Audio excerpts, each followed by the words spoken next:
very much, Bridget, for this invitation. I'll just go through the journal, the International Journal of Entrepreneurship and Innovation. In this journal, I am co-editing the journal as editor-in-chief with my colleague, Laura Galloway.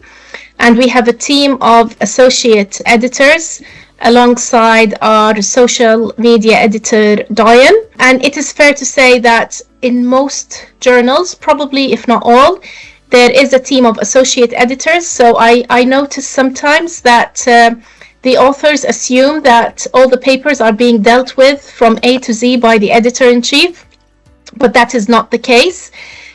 So once a paper gets through the review process, as Natalia explained, you could probably check through your portal who the associate editor dealing with your paper is, and follow up with them in case you have any questions. This is not to say that the editors remain the first point of contact, but you could also follow up with the associate editors if you want a speedy reply on the details related to the review process. The International Journal of Entrepreneurship and Innovation is about 25 years old now. It was launched in late 1999 by Professor Gerard McElwee and has expanded since. Laura and I took over the editorship in 2020. And in this journal, one of our key themes is to support younger scholars, to support PGRs and ECRs. It does mean that we face certain complications and certain complexities, but we are very much devoted to our cause. One of the things we publish is the research papers, which are the standard papers that are published at all journals.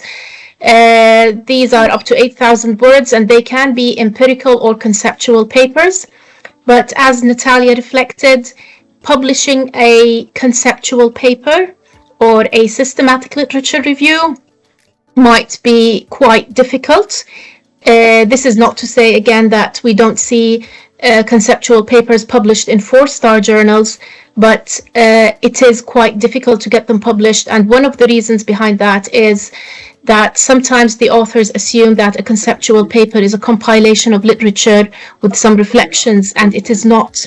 It does have to follow a clear methodological approach as well. Teaching case studies, and this is quite unique to IJEI, and it's quite also useful for the younger scholars, the PhD students as well, who would like to get their work published in a journal without compromising the theoretical contributions.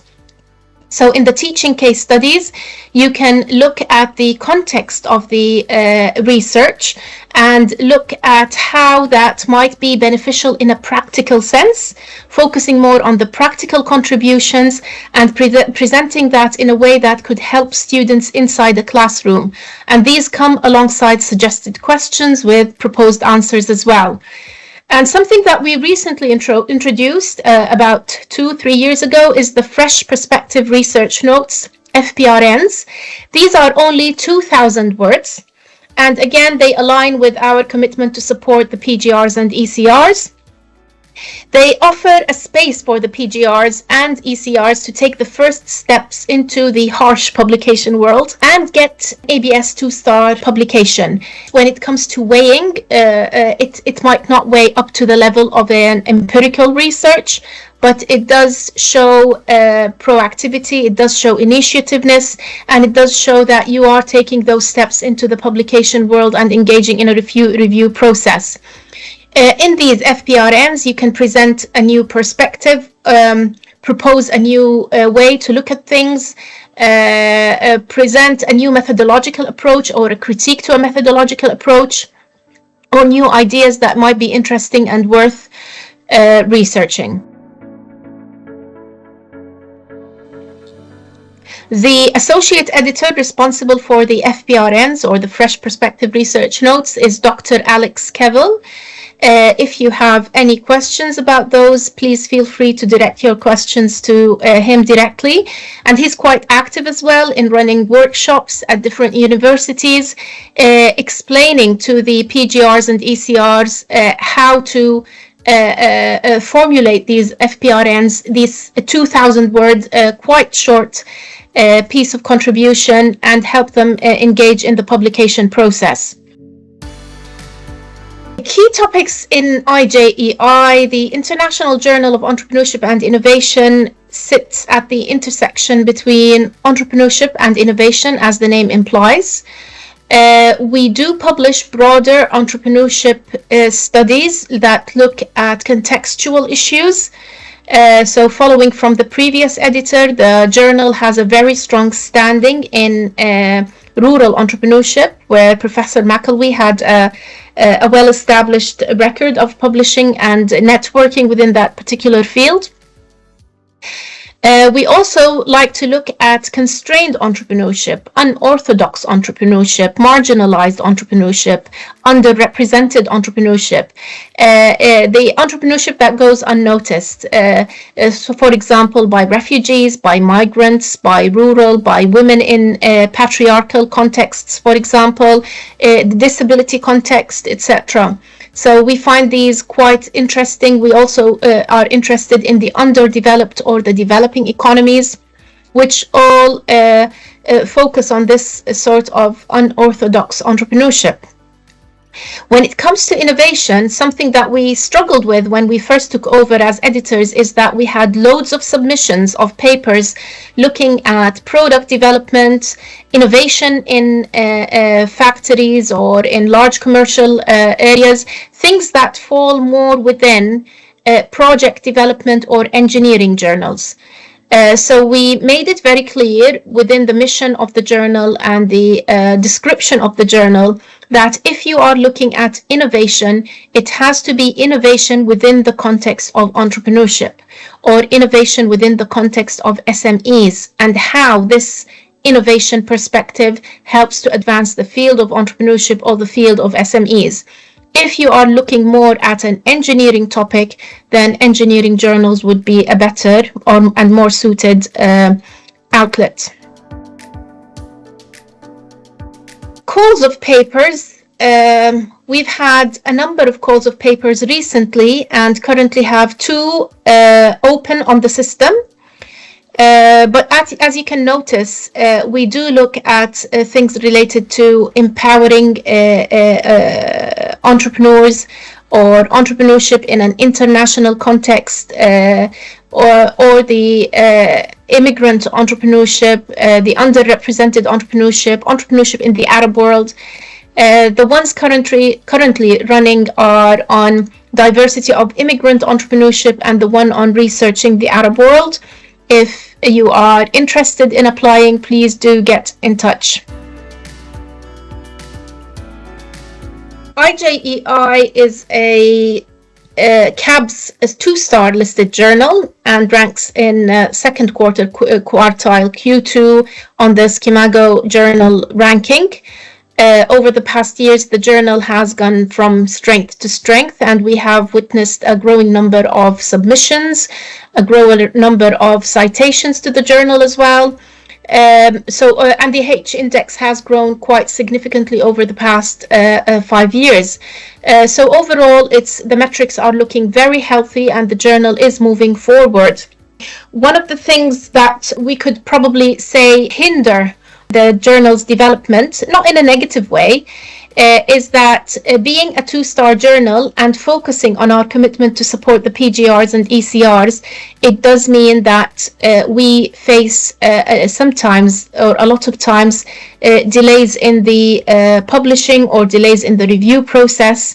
And that is because working with less experienced scholars means that we need to put more effort as editors and more effort as reviewers.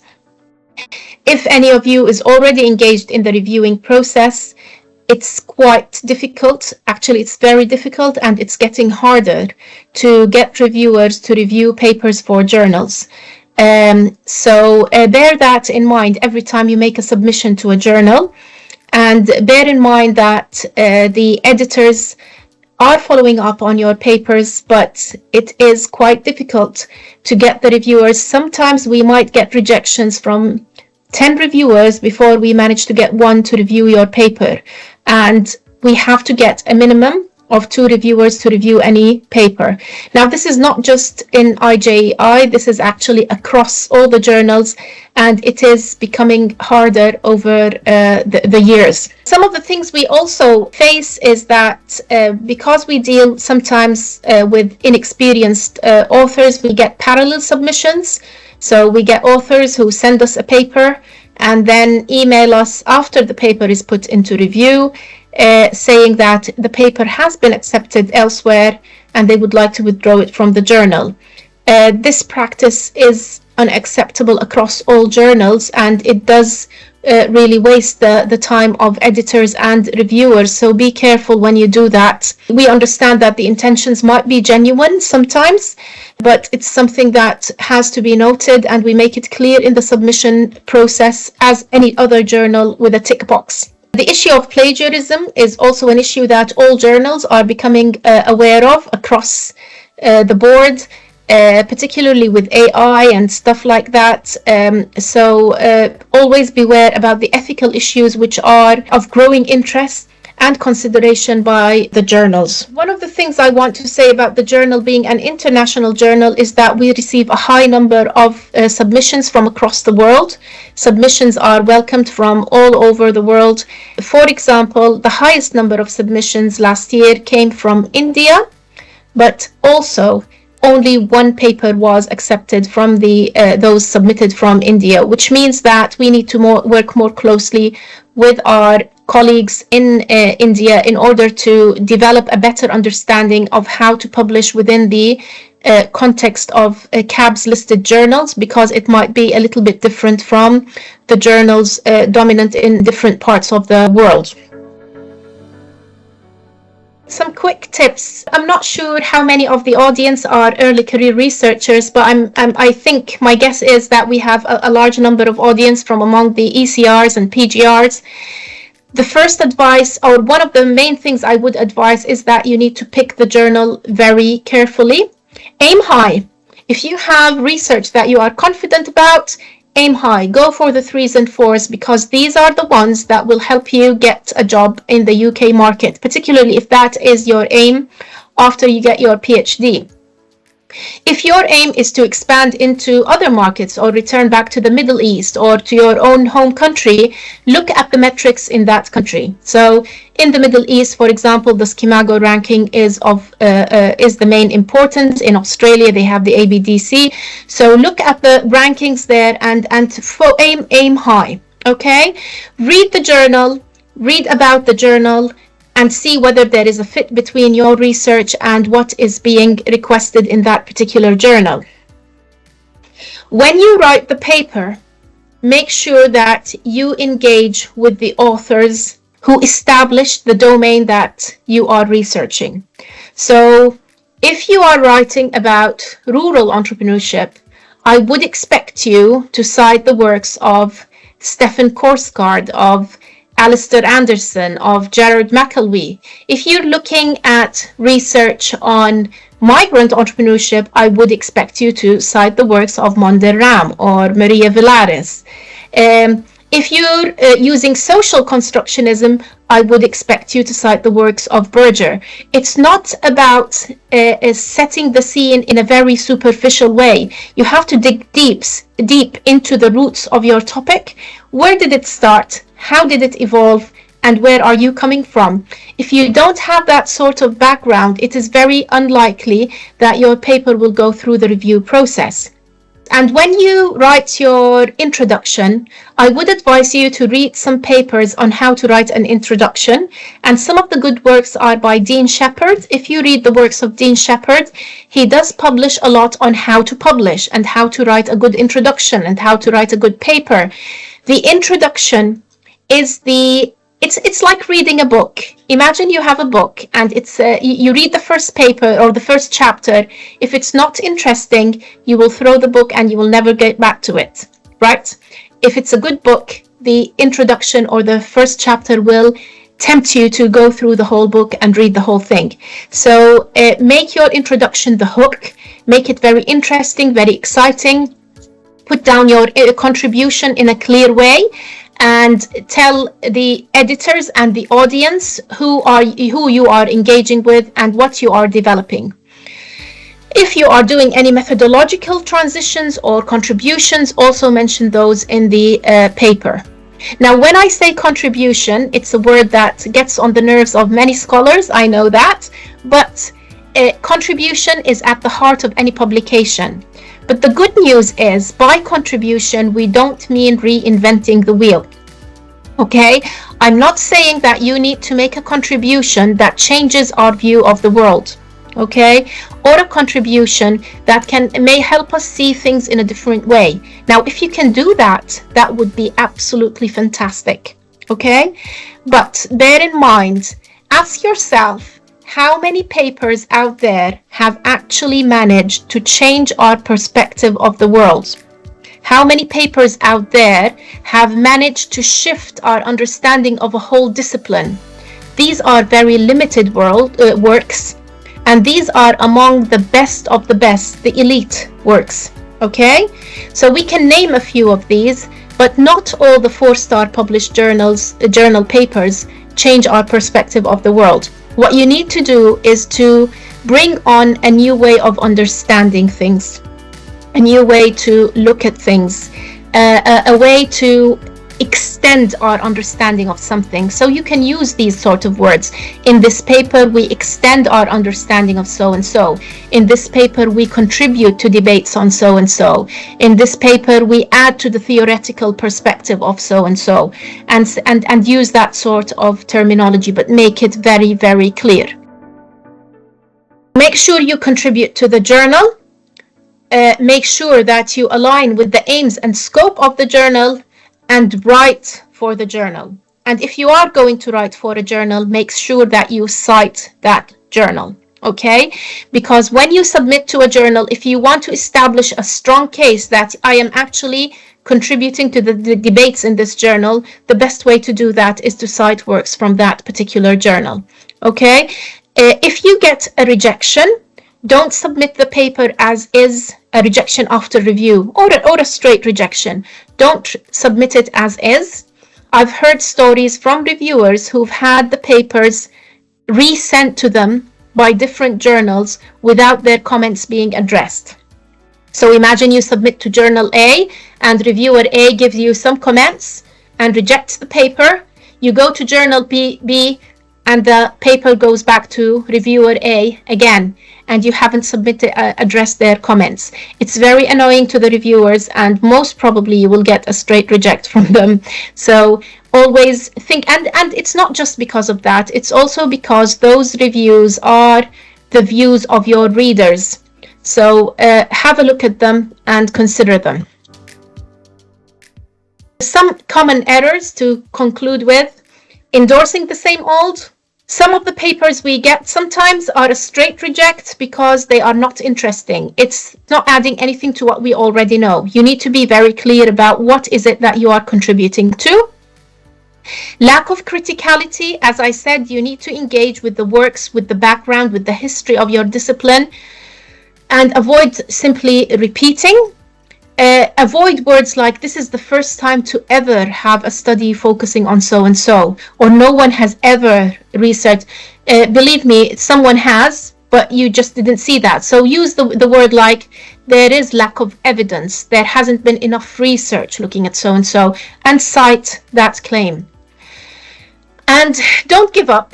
Everyone has and will continue to be rejected. Bridget hasn't given me enough time to talk about my rejection journey here, but I've been rejected loads of times and will continue to be rejected. Yes, it does dishearten you, and in the first instance you might feel like, how come they don't understand the brilliance of my work? But give it a week or two and then go back to the comments, and you will find that they make a lot of sense in many ways. If you're not happy with the comment and you really believe that it is inaccurate, go back to the editor and discuss that with them in a sensible and critical way. Read what is quality to produce what is quality. This is one of the best tips I got when I was a PhD student, from Stuart Clegg actually, and he said, read novels. read good books, listen to music, unleash your creativity, write in a good way, write in a good imaginative way. Because if you don't write in a good way, people are unlikely to read your work.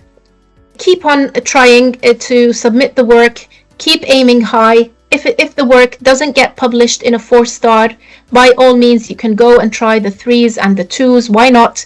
But don't submit the paper as is. It's quite upsetting to the editors and to the reviewers. In some instances, it's very easy for an editor to say, this is a paper that I got because it was rejected by so-and-so. Learn from the rejections. And when you write a letter to the reviewers, write it in a way that shows appreciation to their comments. Remember, reviewing a paper can take a whole day by some reviewers or for some journals. So it's a lot of time to ask. So show the appreciation, write the letter. Don't say, I've addressed this comment simply like that. Say how you've addressed it. One thing that I like is that when you make changes in a paper, use a different color of the font. Using track changes can make the paper extremely messy, so I don't use that, but I do insert revised text in a different color. In terms of the rejections, and sometimes you find reviews from a journal and then you've addressed the corrections and you sent it back, and then they come back to say, oh, another reviewer that we were waiting for a feedback has now finally come back to us, and we've decided to go with that one instead of the reviews that you've already addressed. Is that an accepted practice? No. It's a bad practice, I have to say. I would say the reviewers should have an ethical responsibility that once you commit to reviewing a paper, you are actually committing to taking it through the review process. If you don't want, so for example, I might recommend a rejection, and I don't want to review this paper anymore because I don't like it. Then when you email the editor, just say that I'm recommending a rejection, and please, I don't want to review this paper if the editor decides to put it through for a second round of review. At least that will flag up to the editor that you are adamant about not doing it. But just pulling out of it is unfair to the editors, it's unfair to the authors. What we do at IJEI, we don't encounter that so much, but when we do, we try to run the second review by one of our associate editor teams who might be a little bit more engaged with the journal. But it's not always possible to do that. It's an ethical dilemma, but we try to avoid it. Let's say, and we have managed to avoid it in probably all the times, I guess, hopefully. Yeah. Thank you. Hello, good afternoon. My name is Miriga Kuwere. There is a question on the chat. What is the AI policy of the journal? What is our policy for artificial intelligence? Yeah. It has. If you do use artificial intelligence in supporting you in developing the manuscript in any way, this is something that has to be declared, and you need to mention how this has been used. We are currently negotiating with the publisher, which is Sage, the extent to which these might be allowed. Currently, they are at the discretion of the editors. So if the editors feel that the AI has been used throughout the manuscript to develop text, we do reject the paper on that ground. If the AI has been used, for example, we get sometimes people saying, I've used AI to reduce the abstract from 200 words to 150. If the abstract reads well, that's fine. But also be mindful that most text developed by AI, it's developed a lot now, the AI itself. But a lot of the text developed by AI is not up to the level that has to be presented in theoretically developed manuscripts. So yeah, that's basically our policy for now. Deema, Irene, I couldn't resist. Let me just chip in on this one. Yeah. At all costs, please avoid using AI. You can use it when just proofreading your work, that makes sense. I'll tell you something. AI, if it's in my subject area, I can easily pick stuff that doesn't make sense. AI does pick data from a newspaper article all the way to an academic article. Some of the things won't make sense if you read the sentences clearly. When we receive your papers, we do take time to read them very, very intensively because one, we want to publish your work. That's important. Two, we want to help you to improve it. But if we then discover that some of the things are not making sense at all, especially for our journal, I'm yet to present, but especially for our journal, it is very tight. And I'll show you in terms of the numbers of the papers that we are accepting a year. So please don't use it in the first instance. It shouldn't be your default. Full stop. I can't emphasize that enough. Thank you. Thank you, Bridget, for organizing this extremely helpful and useful webinar. Thank you, Deema, and Natalia previously for excellent presentations. Deema, I think for the benefit of the whole audience here today, it would be nice to briefly tell us about these calls for papers that are currently ongoing with IJEI. So that we are more aware of what to submit and how to submit and the topics about it. Thank you. Well, first of all, it's lovely to see you, Shipa. I didn't realize you were among the audience, so thank you for joining. Always. The first one we have researching the Arab world, and this one has the second one is on the diversity of immigrant entrepreneurship. The deadline for that one is the 30th of September, so it's quite tight. But it looks mainly on impact on economic development.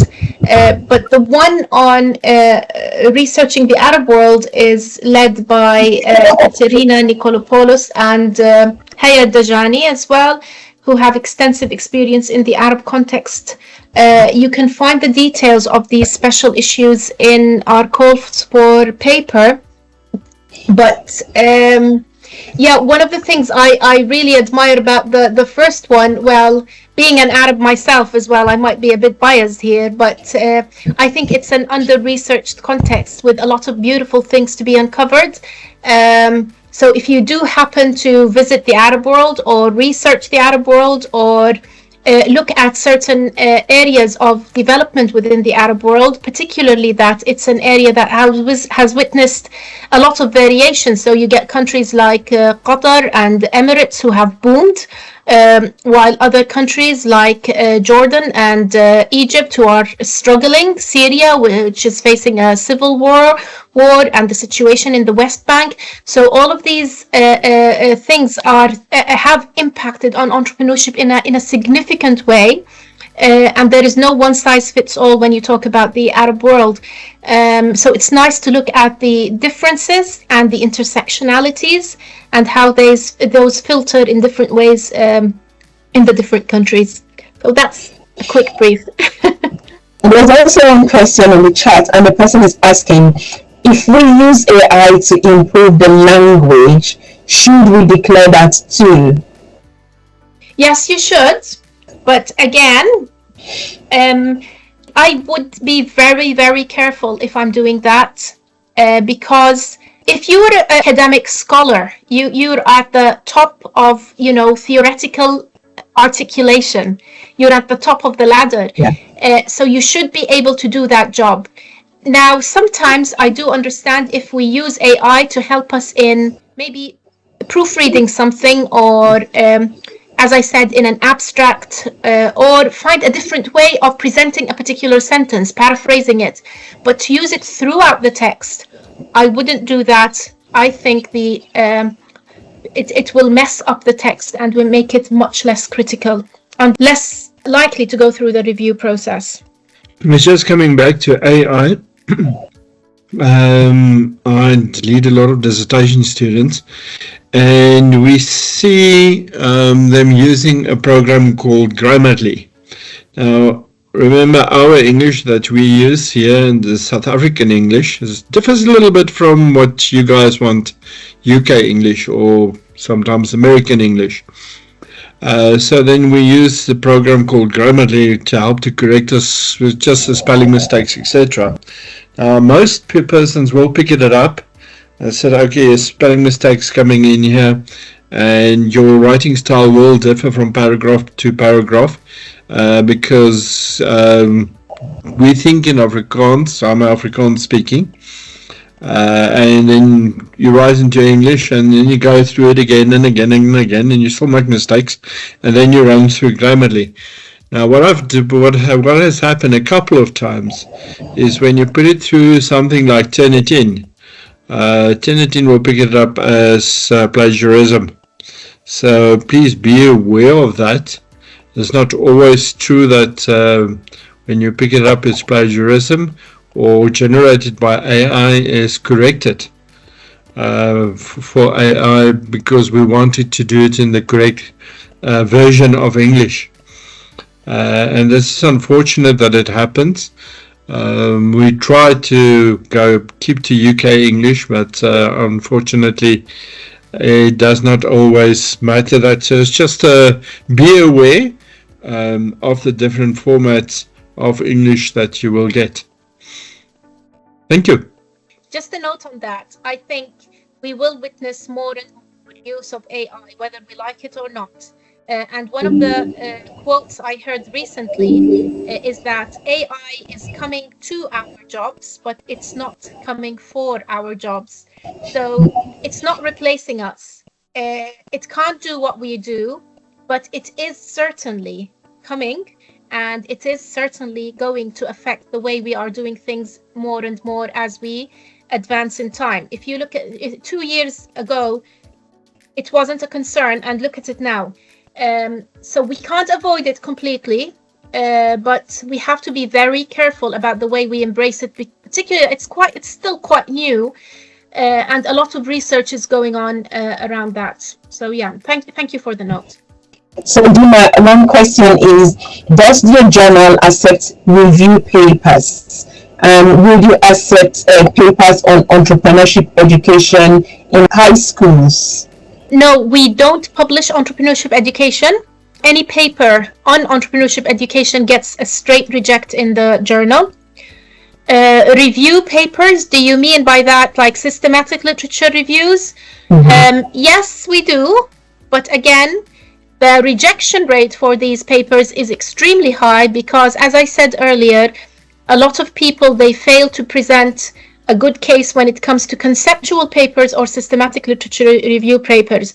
The rejection rate in our journal is about 88%, and it has gone up from 83% in 2020.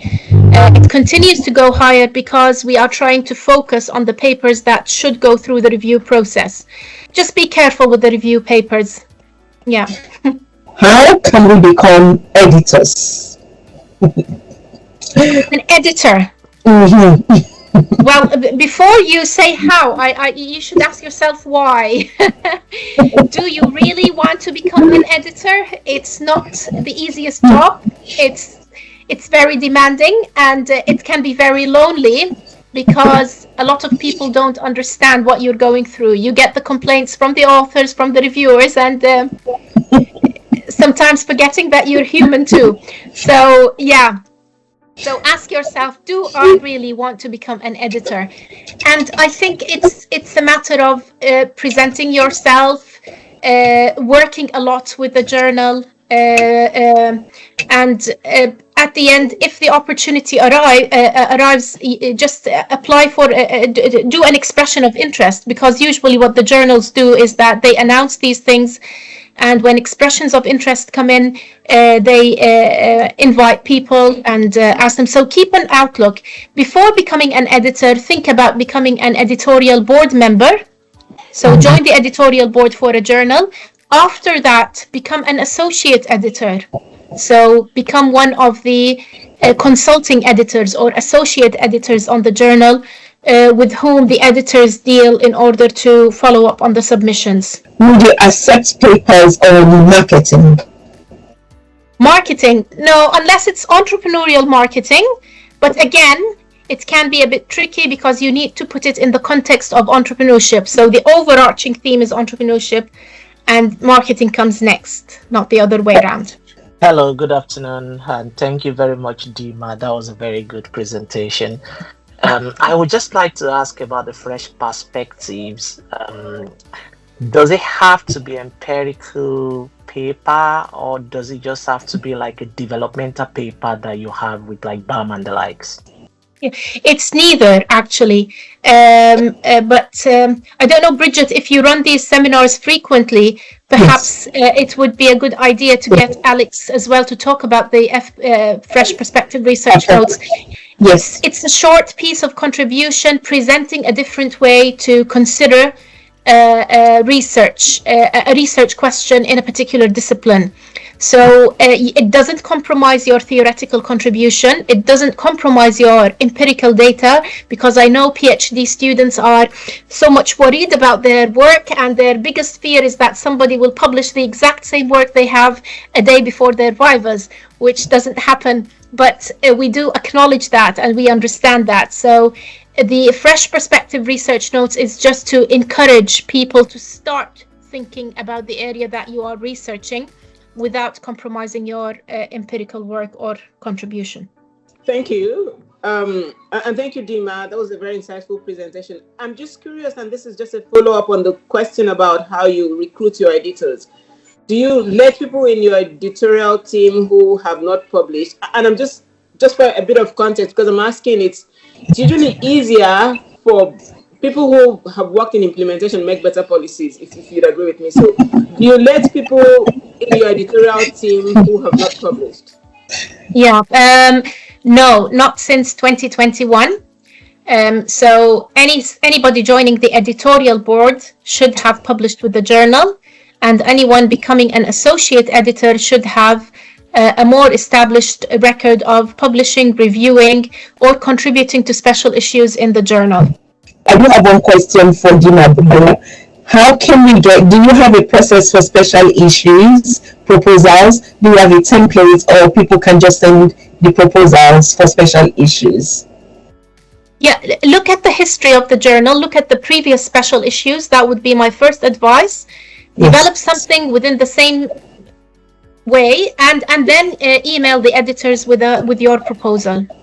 Okay. Yeah, but again, there are a lot of constraints around special issues, which I don't have the time to talk about now, and maybe Professor Simba can talk about it a little bit more as well. Okay, thank you so much. Thank you, Deema.